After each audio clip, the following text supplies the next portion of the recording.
بسم اللہ الرحمن الرحیم۔ السلام علیکم فرینڈز اینڈ ویورز، کیسے ہیں آپ لوگ؟ میں ہوں آپ کا دوست، آپ کا ہوسٹ محمد وجاہت خان، اور جیسا کہ آپ لوگ جانتے ہیں کہ میں یوٹیوب اور فیس بک کے لیے ویڈیوز بناتا ہوں اور شیئر کرتا ہوں تاکہ نیو کمرز کو باہر کے ممالک میں آنے جانے اور وہاں پر زندگی گزارنے کی معلومات فراہم کر سکوں اور انہیں کوئی دقت محسوس نہ ہو۔ ویل فرینڈز اینڈ ویورز، آج میں آپ کو یہ بتاؤں گا کہ آپ آسٹریلیا کے لیے remaining relative visa sub class 835 کے لیے کس طرح اپلائی کر سکتے ہیں اور کیا فائدے حاصل ہوتے ہیں۔ سب سے پہلے میں آپ کو اس ویزے کے کنٹینٹ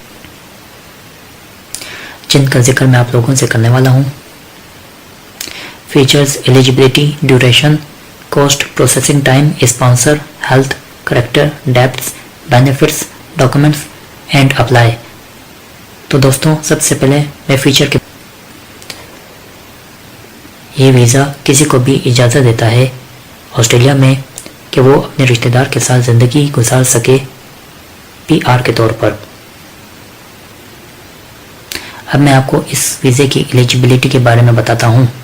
آپ یا آپ کے پارٹنر کے رشتہ دار لازماً اصلی ہوں، یعنی ثبوت، آپ کے پاس لازماً کسی کی طرف سے ایشورنس آف سپورٹ ہو، آپ یا آپ کے پارٹنر کے رشتہ دار آسٹریلیا میں رہائش پذیر ہوں۔ ایلیجبل رشتہ دار آپ کو اور فیملی کے تمام لوگوں کو اسپانسر کرے گا جو آپ کی درخواست میں شامل ہوں گے۔ آپ اور آپ کی فیملی ہیلتھ اور کریکٹر کی ریکوائرمنٹ پر پورا اترتے ہوں۔ اب میں آپ کو ڈیوریشن، کاسٹ اور پروسیسنگ ٹائم کے بارے میں بتاتا ہوں۔ اس کی میعاد تا حیات ہوتی ہے، یعنی اور فیس آپ نے انسٹالمنٹ میں ادا کرنی ہے۔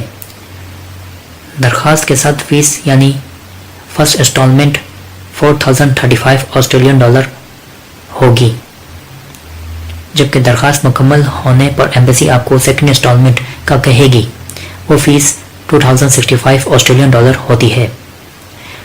اس ویزے میں بہت کم درخواستیں آتی ہیں، اس لیے ایگزیکٹ ٹائم نہیں بتا سکتا کہ کتنے وقت میں آپ کی اپلیکیشن پروسیسڈ ہو جائے گی۔ اب آتے ہیں اسپانسر پر۔ آپ کا اسپانسر کوئی بھی ہو سکتا ہے، آپ کی یا پارٹنر کی فیملی میں سے، انہوں نے لازمی رضامندی دی ہو سپورٹ کرنے کی، یعنی رہائش اور فائنینشیل ہیلپ پہلے 2 سالوں کے لیے آسٹریلیا میں۔ اس درخواست میں نہ صرف آپ یا بلکہ کوئی اور بھی شامل ہو سکتا ہے۔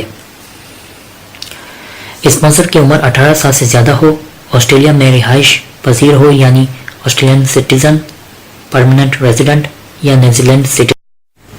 اب میں آپ کو ہیلتھ کے بارے میں بتاتا ہوں۔ آپ کا ہیلتھ کا میڈیکل آپ کی پرسنل وجوہات پر ڈیپینڈ کرتا ہے اور یہ رزلٹ 12 ماہ کے لیے ہوتا ہے۔ پہلے سے میڈیکل اپنا مت کروائیں جب تک ایمبیسی آپ کو ناحق کہے۔ اب میں آپ کو اس کی انشورنس کے بارے میں بتاتا ہوں، یعنی ہیلتھ انشورنس۔ جو بھی خرچہ میڈیکل پر آئے گا اس کے ذمہ دار صرف آپ خود ہوں گے۔ جب تک آپ آسٹریلیا میں ہیں، آپ Australia national health scheme Medicare اس وقت تک کور نہیں کر پائیں گے جب تک آپ کے اپنے آبائی ملک سے آسٹریلیا کے ساتھ مخصوص ہیلتھ کیئر کا ایگریمنٹ موجود نہ ہو، اور اگر موجود نہیں ہے تو جتنی دیر یا وقت آپ آسٹریلیا میں ہوں گے اس وقت کی انشورنس آسٹریلیا کے کوریج لیول کے مطابق ہوگی، اور آپ کا ہیلتھ کا آفیسر کوئی بھی ہو سکتا ہے، یعنی آسٹریلیا یا اپنے آبائی ملک کا، اور اگر آپ کے ساتھ فیملی ممبرز بھی ہیں تو یہ انشورنس سب کے لیے کروانی ہوگی آپ نے۔ اب میں آپ کو اس کے کریکٹر کے بارے میں بتاتا ہوں، یعنی کریکٹر ریکوائرمنٹس۔ جب آپ 16 سال کے ہوئے اور اپنے آبائی ملک کے علاوہ کسی اور ملک یا ممالک میں 12 ماہ سے زیادہ وقت گزارا ہے تو ان تمام ممالک کی طرف سے پولیس کلیئرنس سرٹیفکیٹ دکھلانے ہوں گے یا ساتھ لانے ہوں گے، اور یہ سرٹیفکیٹ بھی اس وقت بنائے جب ایمبیسی آپ کو کہے، اور یہ شرائط آپ کے ہر فیملی ممبرز پر بھی لاگو ہوتی ہیں۔ اب میں آپ کو ڈیپٹس ٹو آسٹریلین گورنمنٹ کے بارے میں بتاتا ہوں۔ آپ کے پاس لازماً کوئی بھی ڈیپٹس نہ ہو آسٹریلین گورنمنٹ کی طرف سے، یا پہلے سے آپ نے کوئی ڈیپٹس ارینج بھرنے کے لیے نہ کی اس وقت جب آپ کے ویزے کی منظوری ہو رہی ہو۔ اب میں آپ کو اس ویزے کے بینیفٹس کے بارے میں بتاتا ہوں۔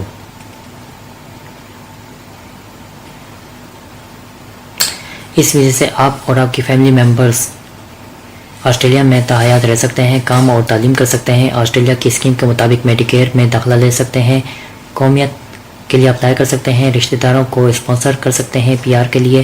جب ویزا منظور ہو جائے تو آنے والے 5 سالوں تک آسٹریلیا میں اپنے ملک اور آسٹریلیا کے درمیان آنا جانا قائم رکھ سکتے ہیں۔ اب میں آپ کو ڈاکومنٹس کے بارے میں بتاتا ہوں۔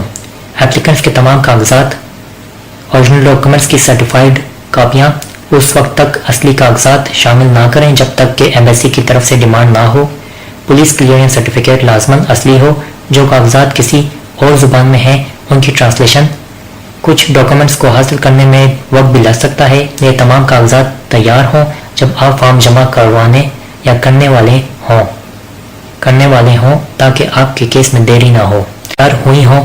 فرسٹ، درخواست کو پوسٹ کیا ہو کسی صحیح پریپیڈ پوسٹیج کے ذریعے سے اس ایڈریس پر: Adelaide business skills processing centre, department of immigration and border protection, G P O box number 2399، Adelaide S A 5001، Australia. یا درخواست کو کسی کوریئر سروس کے ذریعے ڈیلیور کیا ہو اس ایڈریس پر: Adelaide business skill processing centre, department of immigration and border protection, level 4، 70 Franklin street, Adelaide S A 5001۔ آپ نے فیس بھرنی ہوگی credit card, debit card, bank cheque یا منی آرڈر کے ذریعے، جس کو بنایا جاتا ہے department of immigration and border protection میں۔ انکوائری کے لیے ای میل کر سکتے ہیں۔ نوٹ کیجیے: business.skills.adelaide@border.gov.au۔ ای میل آپ نیچے سی سی یعنی سب ٹائٹلز پر کلک کر کے بھی چیک کر سکتے ہیں۔ امید کرتا ہوں کہ آپ کو میری ویڈیو پسند آئی ہوگی، تو لائک ضرور کیجیے گا، اور ویڈیو سے متعلق اگر کوئی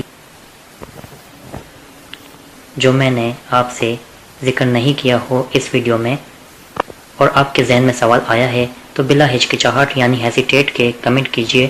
انشاءاللہ میں آپ کے سوال کا جواب اور آپ کی ہیلپ ضرور کروں گا۔ آپ کے لائک کا، سبسکرپشن کا، نوٹیفیکیشن کا اور کمنٹ کا میں منتظر رہوں گا۔ دوبارہ ملتا ہوں اگلی بار نئے ٹاپک کے ساتھ۔ اپنی دعاؤں میں مجھے ضرور یاد رکھے گا۔ اللہ حافظ۔